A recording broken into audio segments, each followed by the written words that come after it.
In the soft southern lands of the Empire, mothers scare their disobedient children with stories of the monsters that stalk the frozen north, descending as heralds of eternal winter. There are many in the gutters of Reichland and taverns of Talabheim who live and die having never seen the creatures that live there, having never felt their primal fury, having never heard the blood-chilling war cry of a horde in the grips of Karness rage. And for them, Norsca is an abstraction, a fairy tale, with little connection to the struggles of everyday life. But where Wulfrik the Wanderer and his savage horde march, the devastation left in their wake is all too real.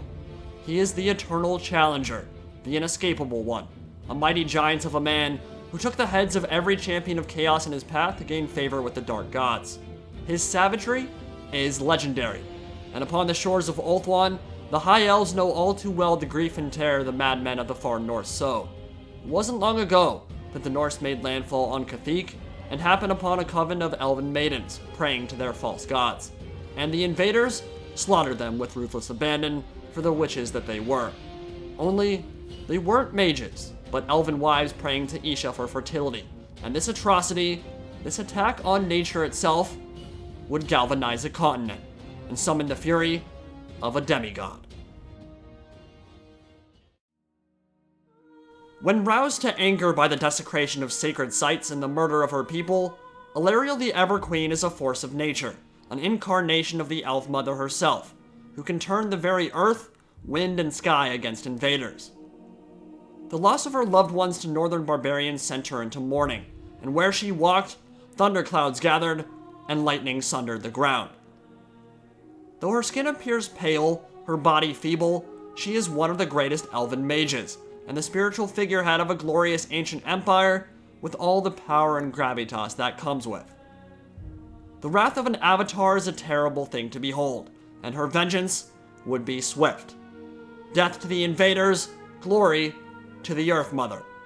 The host of the Everqueen marched to war, and the ageless forest spirits of Avelorn took up the cry.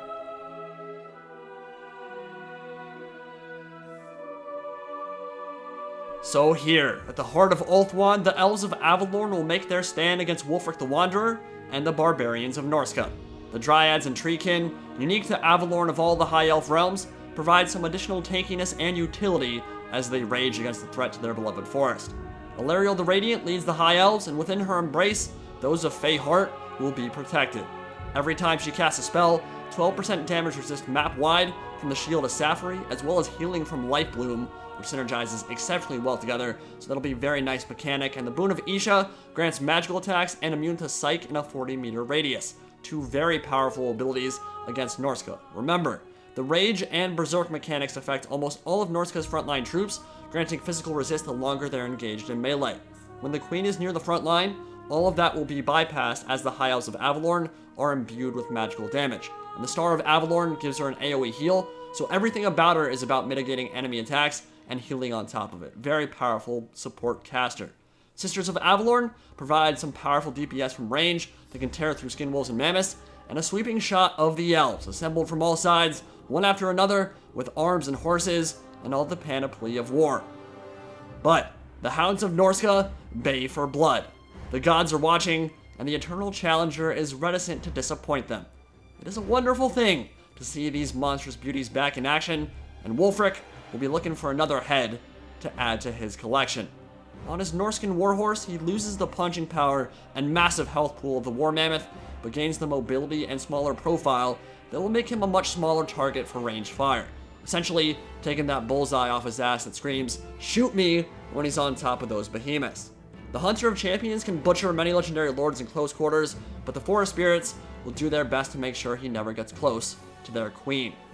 Marauder Champions provide some nice beefcake in the center of their line, and of course, the Werekin are back.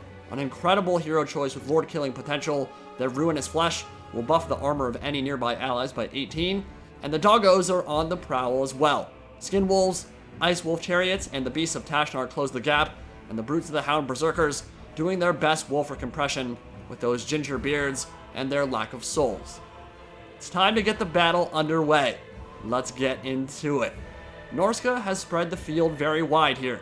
Very few of the big monsters like mammoths that you might expect to see, but there's a Frostworm, and honestly, I think this might be the better way to play Norsca in this matchup against the High Elves. If you provide them some very expensive, very large targets, they will get chunked down from range, and Sisters of Avelorn and Shadow Warriors can do quite a number on you as you move up, and any net of Ammontok, anything that closes you down and prevents you from moving, you'll get shredded by all that range firepower. So going wide might be the better way to handle it. You saw the Werekin there. And these are the Heralds of the Wind that add a bunch of punching power from range and mobility for the Illyrian Reaver archers. And the bolt throwers are beginning to open up fire now into the Werekin, who's baiting out some shots. But the Shadow Warriors will quickly switch targets to more easy targets. And I think the Marauder Champions and Berserkers in the center might be a pretty good choice for that. Now, Shadow Warriors are functioning like the Deepwood Scouts from the Wood Elves. They can fire in 360-degree fire arcs, and they're great against the Norscan front line because they have almost no armor. Norsca is a glass cannon kind of faction. They will get melted by range fire, so as long as you can keep Shadow Warriors alive, they're going to do a lot of damage to the infantry. Those Dragon Princes in the Avelorn color scheme looking sexy as hell, and a bunch of skirmish firepower will try to do as much damage as possible before the lines meet, as the Werekin and Heroes of Norsca take some shots early on. You can see Skin Wolves in the back will provide a lot of regeneration and kind of the cavalry force, the heavy cav, for the Norscan lines, but they function a little bit differently with that regeneration. And Femur Warriors add some extra punching power in the center as well, with armor-piercing damage and a lot of missile resistance. Bolt throwers getting some really good shots in early on, and the Beasts of Tashnar on the prowl, looking for some range units to hunt down. They have a bonus for Slarge as well, so they can be very nice in a cavalry engagement as we get a charge up the center for more of the Norscan Warhounds. And this is a tactic that I think will be very important for Norsca going forward. Their Warhounds, and especially their Ice Wolves, can put so much pressure on the High Elf back line that you can make it very dangerous for them to focus on a range-focused build. Because if those archers die early, before they're able to fire a lot of ammunition, that can be a serious issue. While bolt throwers send berserkers to the Shadow Realm, putting them to sleep in a pile of their own torn flesh. That is a brutal way to go, and a great way to equalize those numbers before they enter melee combat. But Wulfrik the Wanderer is the head of his army, and he knows how to lead from the front. Norscan High Jarl, I think he was of the Sorrel tribe, charging in there, dealing with some Dryads right now. And we have a Werekin doing what he does best, carving a path of destruction through the Dryads and the Scions of Mathland, who have that damage resistance buff, so you can get some pretty crazy physical resistance going on for the front line if you stack up all those buffs with Alarielle and all those units that have that extra Guardian passive. As more Treekin move forward now, they'll provide a lot of tankiness in that front line, a lot of mass too that will prevent the Skin Wolves and the Fimir from pushing through and getting to the squishy targets in the back. Phoenix Guard on the right flank will make sure those Skin Wolves don't get anywhere near the Sisters of Avelorn, but they'll be looking to flank and put some pressure out on the sides of the battlefield. Dragon Princes will want to pull back. They do not want to take on Skin Wolves by themselves. That bonus for large will be a serious issue, but the Fireborn are on the field, and they can absolutely slaughter Skin Wolves. I doubt there's a unit in the game that can kill Skin Wolves quite as easily as those 1900 gold Regiment of Renown Dragon Princes. They will absolutely slaughter them with their fire attacks and their bonus for large. But Fimir getting into the back of the Scions of Mathland, pushing through, and the Sisters of Avelorn continuing to support with the ranged firepower. And if they're given time to fire, they will seriously do some massive amounts of damage. Dragon Princes caught out by the Skin Wolves here, who are pushing all the way down the right flank of Avelorn and putting a ton of pressure back there. This is where Norsca really shines. They have a ton of mobility. They have the ability to spread the field and force you into these uncomfortable positions where you have to scramble to protect your archers. And in a battle this size, in a battle this epic, it can be very difficult to do that. But those magical bows of Avelorn, extremely accurate with some awesome ladies wielding them. That's bad news bears for Berserkers when they take a full volley to the face. We've got some spells from the Avatar of Isha, calling upon the Star of Avelorn for a long and very juicy heal on the Phoenix Guard, holding down the left flank against the Fimir and Marauder champions with great weapons, while the Fireborn Dragon Princes are mobilizing. And though I think they're going to be too expensive at 1900 gold to see a lot of competitive play, they can absolutely brutalize enemy armies if used well in the right situation, and they're a hard counter to anything large that relies on regeneration, and they look glorious. And there is nothing quite as regal or satisfying as a full-on Dragon Prince charge as the banner of the World Dragon flashes in the sunlight and burning lances find their mark amongst Norscan flesh, sending them flying through the air. They're going to absolutely pulverize those Marauders into oblivion, and it won't take very long. The Frostworm can only watch and wait as his allies die below him.